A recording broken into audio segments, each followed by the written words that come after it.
dry out around these areas where you find all the moisture. So you get these formations happening underground, okay?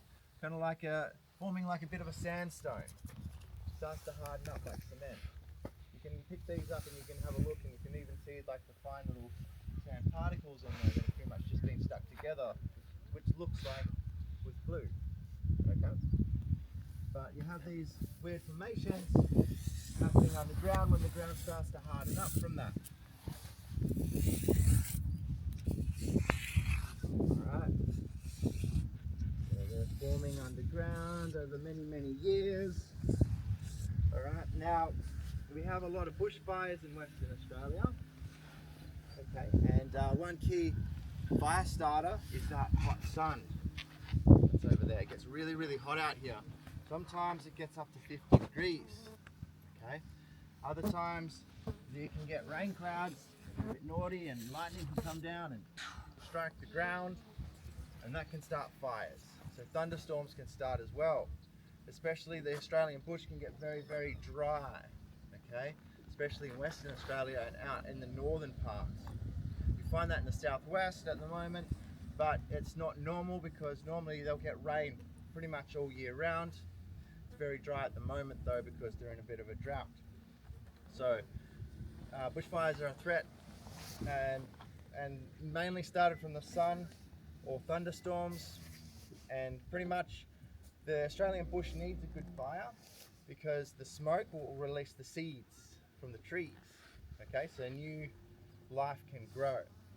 But in this case, guys, the bushfire started, like say a lightning bolt struck and a big bushfire like lashed out, and there's so much bushland around, it's easy for them to get very out of control, and they can get very big, especially if there's not been any bushfires for many years.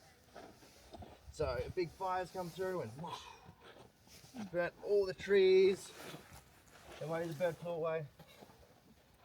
No animals were harmed in the making of this story.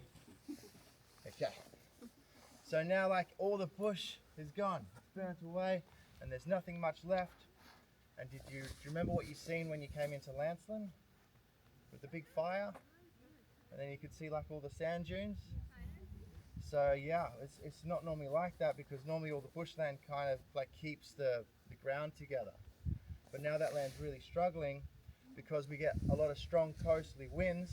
I know we're not getting them at the moment, but majority of the time and majority of the year there's very strong winds here, and you can be like, whoa, you know, trying to fight the wind to get back to the bus. So it moves the soil around, and when the fire comes through and wipes everything out, there's not much holding the ground in place anymore. And then the wind blows it, so it becomes very sandy, like this, and then it just continually gets blown around. So as I said before, they call the sand dunes that you guys would have seen shifting sands because they're always moving, okay? They're always shifting because of those winds coming in.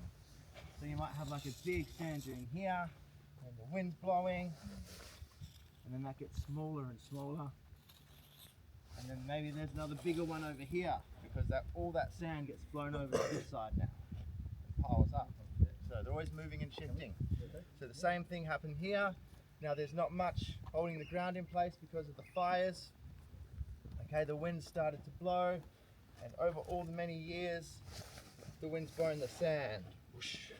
Okay, until eventually you get to a ground level of what you see today, with these weird things sticking out of the ground that we call the pinnacles.